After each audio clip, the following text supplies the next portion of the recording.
Welcome into Face the State, the show where we focus on all the issues that matter to you, both locally and across the state of Kansas. I'm Brock Wilson. I'm joined by our State House correspondent, Sophia Jernander. Sophia, we're about halfway through the legislative session for 2026, and I think if there's one thing we've learned this year, it's that a lot can happen in just a couple months. Absolutely, Brock. This is a marathon session. It's shorter than usual, so there have been dozens of bills debated and passed over the last few weeks, everything ranging from property taxes to a trans bathroom bill.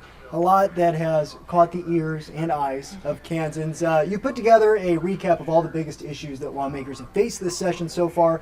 Let's take a look at that. As dozens of bills are debated in the Kansas House and Senate, we've heard from several homeowners who need property tax relief. And they could see it through Senate Current Resolution 1616. We have two problems. We have rapid increases, and then you have taxing somebody on an unrealized gain the longer they're in the house. So this amendment goes after that rapid increase. That bill passed by the Senate last week would cap property valuation at 3%. But Democrat leadership questions the bill's chances. I think it's kind of a rehash of what we did last year, so I think it will pass the Senate. It will go to the House. The House doesn't like this bill. Another issue Republicans credit as an accomplishment, a bill that requires people to use the bathroom corresponding with their assigned sex at birth.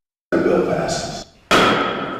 But that bill also requires driver's licenses and birth certificates to reflect a person's assigned sex at birth. And since it passed with a veto override, it went into effect overnight. Most bills don't go into effect that we pass here in the legislature until that summer, June or July. That particular bill was made effective immediately by legislative leadership, which was different than the norm and likely caught a lot of people by surprise. And finally, the budget. Governor Kelly says she wants a budget that cuts down on overspending. We've been literally overspending our budget by quite a bit over the last several years. And starting last year, we really started reining that budget in. We're hoping to save at least $200 million again this year, which is really important. The budget bill was passed by the Senate. It now heads to the governor's desk. But most Democrats voted against the budget, saying it didn't give enough funding to education, meaning Governor Kelly is likely to veto it. All right, Sophia, let's delve into that just a little bit, starting with property taxes.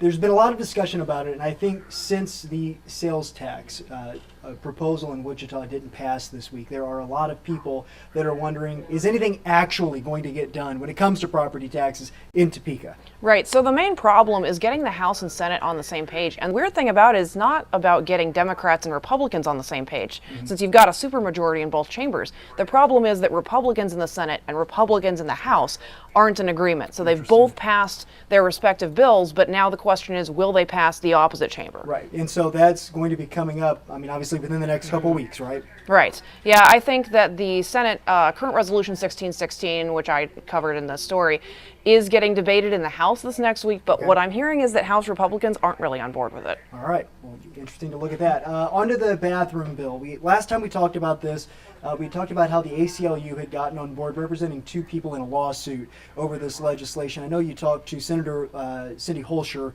this past week about that. What is she saying about are lawmakers looking at anything to do with this lawsuit, or is it kind of out of their hands now? Well, it's essentially out of their hands. The lawsuit was heard by a Douglas County court earlier today, and that judge would be looking at, do we postpone the bill going into effect based on what we're hearing?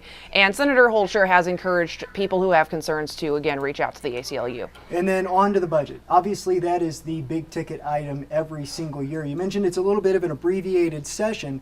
We actually got a budget passed this week, but now it's up to Governor Kelly. And obviously, this is a Republican-backed bill, so I imagine there's a little bit of a misconnection between them and what the governor is hoping to get to her desk. Well, right. Most Democrats voted against this bill in the House and the Senate. The main sticking point is Republicans say they're fully funding schools. Democrats say they're not fully funding schools. There were a lot of amendments that were introduced that were voted down. And so I can't really see Governor Kelly passing or signing on to this bill.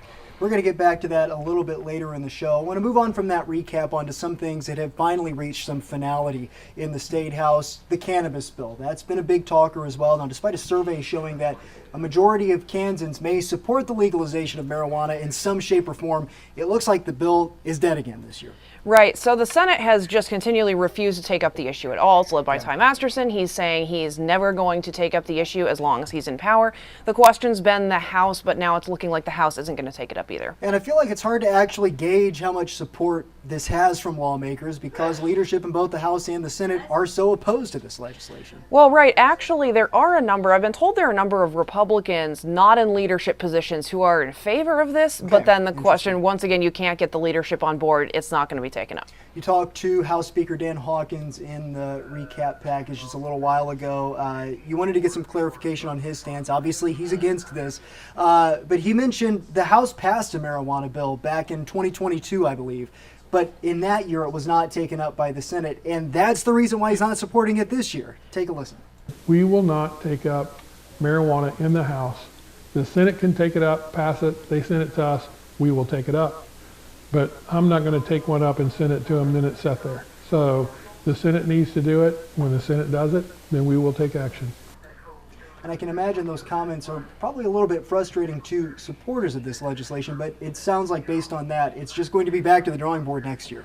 Well, I don't know if it's entirely back to the drawing board. From what I've heard from Democrats, it seems like they planned for this. They kind of wanted to get some conversation going around the issue, get people talking about it, and what they're hoping for is that a number of seats will flip in the midterm elections and they can just carry these bills on to next year's session. Well, and it's interesting, I think, is that it seems like every year, I mean, this legislation comes up every year, right? And every year people say, oh, this is the year it's going to have enough momentum to really get across the finish line. But if it sounds to me like if leadership doesn't change, then it's not going to happen anytime soon. Right. So what I think Democrats are trying to do is turn it into an election issue and try to get people to essentially vote against leadership to try to get sort of the whoever's in control of the House and Senate switched. And obviously it's a big election year in 2026 in the midterms. One final thing before we wrap up our State House discussion, something I think maybe a lot of people didn't anticipate being discussed in Topeka this year, is the deal that involves the new stadium for the Chiefs being built in Kansas. We covered that announcement obviously extensively back in December when it was made, but now it's actually getting, I don't know if pushback is the right word, but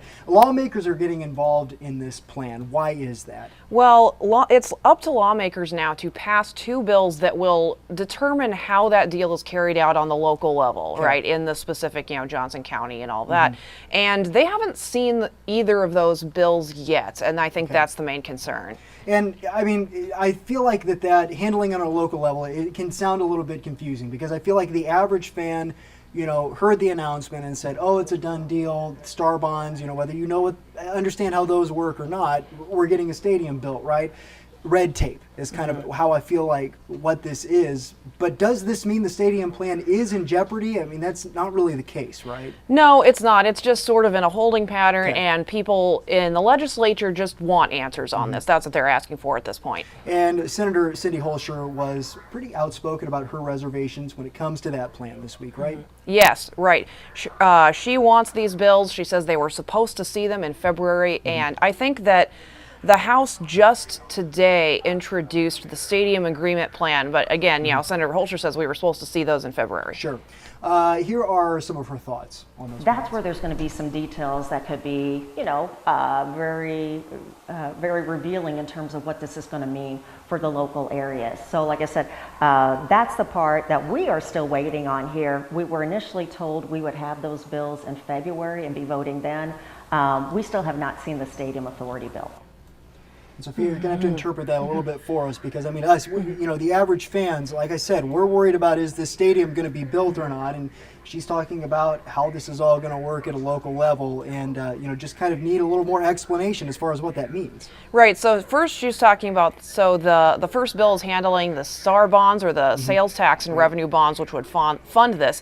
And then there's that Stadium Authority deal, which again, just introduced in the House today. Her worry is that they're not going to get much more time than a day to debate this. And so the bills will essentially get pushed through without being able to question some of the finer points, which the problem here is just sort of where do the local counties and cities have their own authority to deal with this? Is this the state just kind of coming in and telling them what to do? And I would assume her concern would be, she wants the people that live in those areas to understand how all that's going to work out and not just say, oh, you know, from a statewide level, we've got this, don't worry about it, right? Well, right, that is what the concern is. That's sort of her county that she represents, and so she just wants to make sure that Kansans are getting a fair deal out of this. All right.